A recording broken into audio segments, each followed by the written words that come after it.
Claudia Oakes, Executive Director of the Chieftains Museum in Major Ridge Home in Rome, Georgia. This year I'm marking my 40th anniversary in the museum field.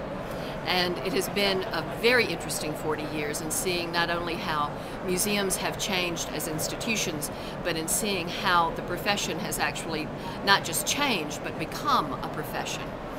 And I believe that up to now, we have grown with the idea of professionals and institutions growing in concert.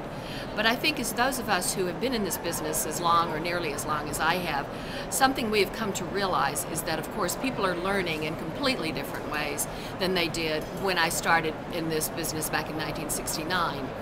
And I certainly understand the value of the idea of a virtual visit to a museum, a way of people to connect to museums, to connect to objects and ideas without leaving their homes, from their computers. But one thing I hope that we will never lose, no matter how many generations and centuries we go into the future, is the power of the object. And I think that that's something that we hear over and over of people who really, once they have seen a museum in a virtual setting, rather than the fear that many of us had when the whole virtual museum concept started, was, oh my gosh, nobody will ever come to see us again.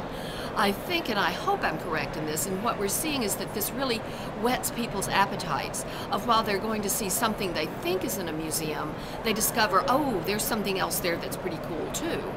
And I know at my age, seeing a real thing still completely moves me in ways that maybe I don't even know I'm going to react to that thing. And I hope that in the future we will keep and continue to explore the intersection and not the divergence of the idea of virtual museums and the real stuff.